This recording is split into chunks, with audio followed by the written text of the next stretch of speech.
Schuster. As a distant planet was destroyed by old age, a scientist placed his infant son within a hastily devised spaceship, launching it towards Earth. When the vehicle landed on Earth, a passing motorist, discovering the sleeping babe within, turned the child over to an orphanage.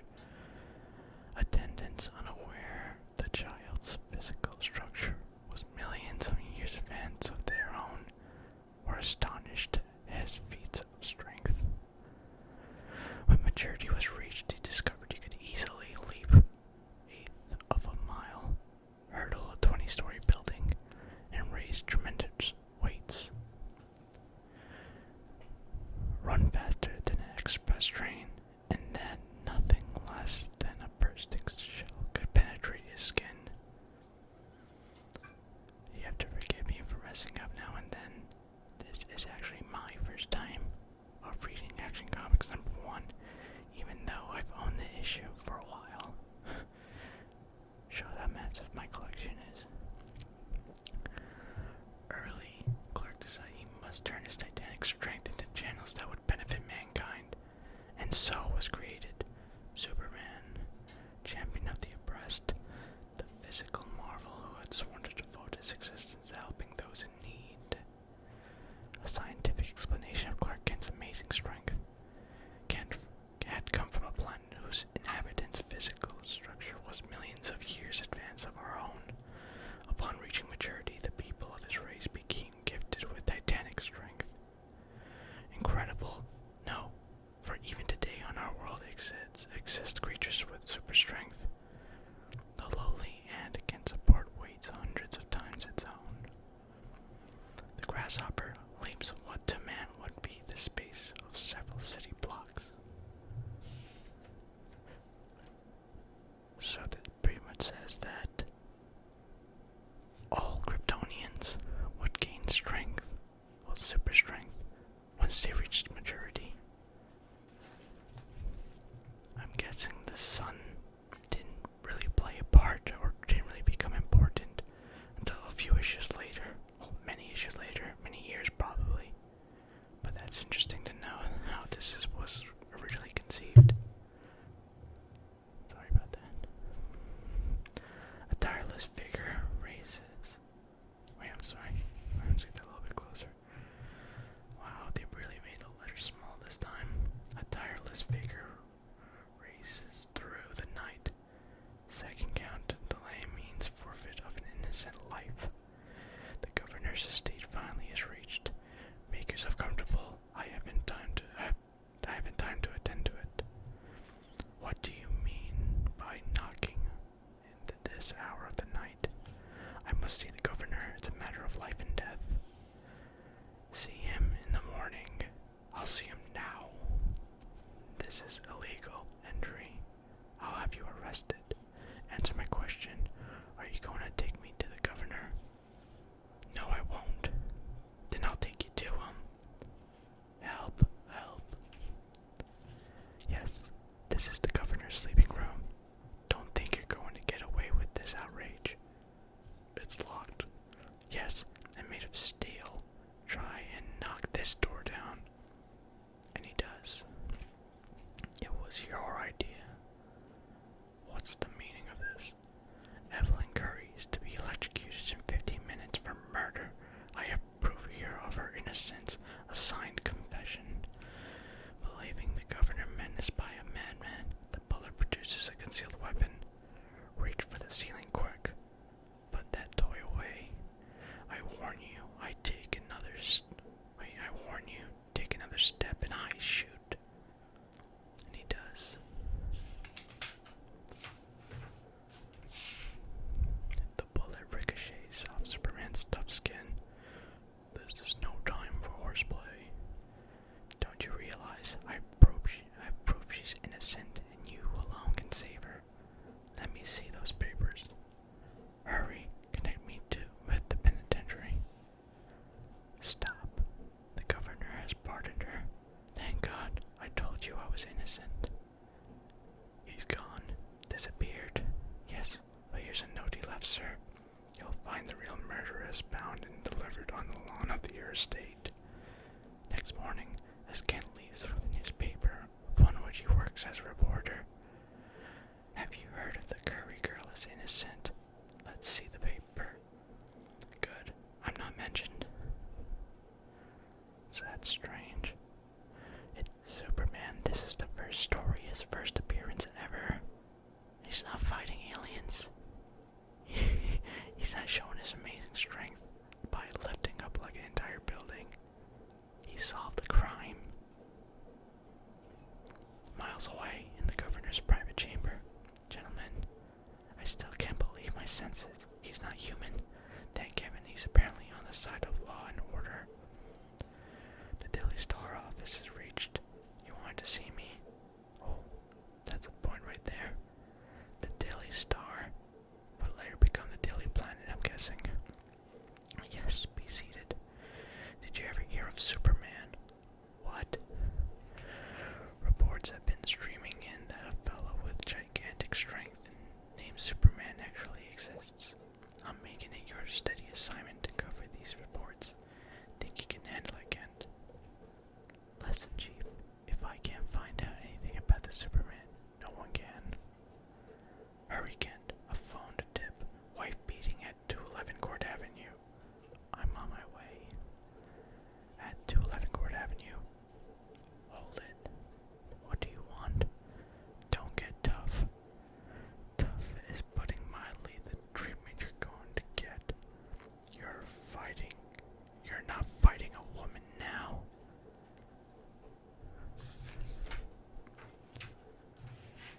You asked for it. With a sharp snap, the blade breaks upon Superman's tough skin. And now you're going to get a lesson you'll never forget.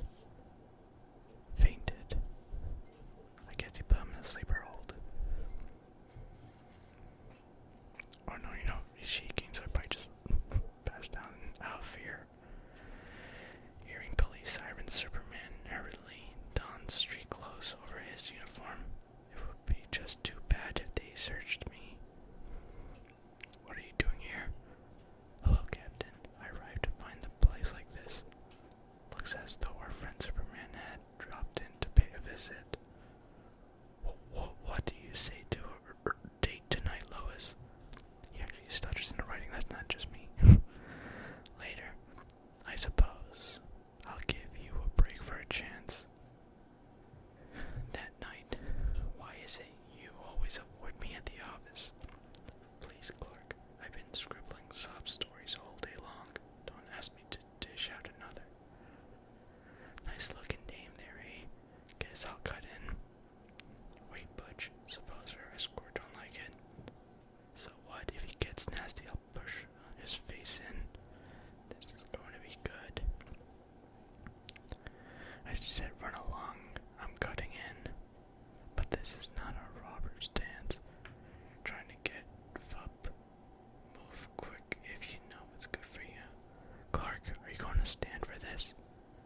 Reluctantly, Kent adheres to his role of a weakling. Be reasonable, Lois. Dance with the fellow, and then we'll leave right away. You can stay and dance with him if you wish, but I'm leaving now. Yeah, you'll dance with me and like it. Why you? Good for you, Lois. Lois, don't. Fight, you weak-livered polecat. Really? I have no desire to do so. Wait, Lois. But Lois, you asked me earlier in the evening why I avoid you. I'll tell you why now. Because you're a spineless, unbearable coward. Little does she know what he does when he's not there. Let's get out of here. I'll show you that skirt. She can't make a fool out of Butch Matson. A few minutes later, a hidden figure observes Butch and his fellow hoodlums leave the roadhouse. Butch forces Lois's taxi into a ditch. Pull over there. Let me go. Get in that car and shut up. Well, maybe you two may meet again. What burns me up is that I let her so easy. Then I hope it'll be soon. Hey, watch out. Someone's standing in the road ahead of us. Watching me scare him out of his wits. Look out, you'll hit him. Superman hurdles the oncoming auto. Butch, step on the gas. He's chasing after us. It's the devil himself. Butch's car leaps forward like a released rocket, but is easily overtaken by Superman. He picks it up. The occupants of the car are shaken out, and boom!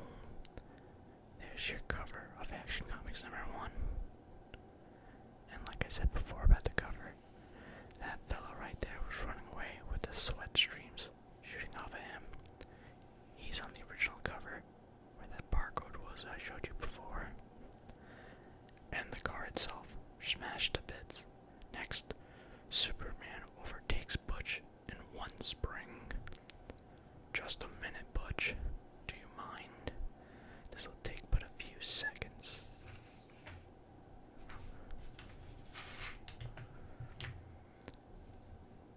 Get me off of here. Okay, I'll cut you loose. Don't. You needn't be afraid of me. I won't harm you. Bearing Lois in his arms, Superman heads towards the city, depositing her upon its outskirts. I'd advise you to not to print this little episode next morning, but I tell you, I saw Superman last night. Are you sure it wasn't pink elephants you saw? Lois treats Clark colder than ever. I'm sorry about last night. Please don't be angry with me. Clark receives an assignment. Kent, the front page is getting so dull, I'll even got the headline card games. There's a war going on in a small South American republic, San Monte, and to stir up news, I'm sending you down there as correspondent. Take along a camera and try to send back some good shots with your articles. Ken takes a train not towards San Monte, but to Washington, D.C. In the capital city, he attends a session of Congress, sitting in the gallery. Is that Senator Barrow speaking? Yes. Upon leaving the Senate chambers, Clark snaps a picture of a furtive man speaking swiftly to Senator Barrows. When can I see you? I told you never to speak to me in public. My home, tonight at 8:30. At the morgue of a local newspaper. Who's the chap speaking to Senator Barrows? Why, that's Alex Greer, the slickest lobbyist in Washington. No one knows what interests back him.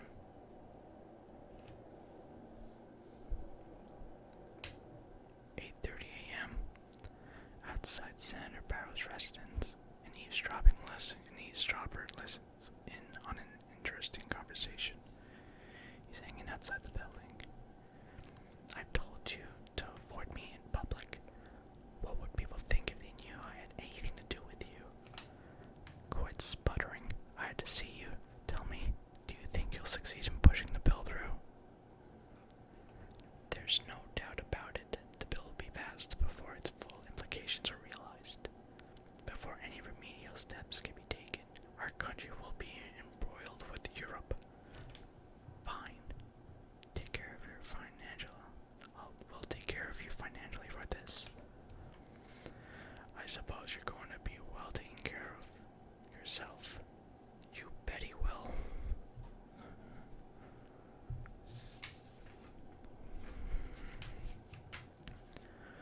Upon leaving Barrows, Greer is confronted by Superman. Who is behind you in corrupting Senator Barrows? I don't know what you're talking about. So you're one of these silent men, eh? We'll see whether you'll talk. Let go of my hand. Your foot will do just as well. Stop. Stop. We'll be electrocuted. No, we won't. Birds sit on telephone wires and they aren't electrocuted. Not unless they touch a telephone pole and are grounded. Oops,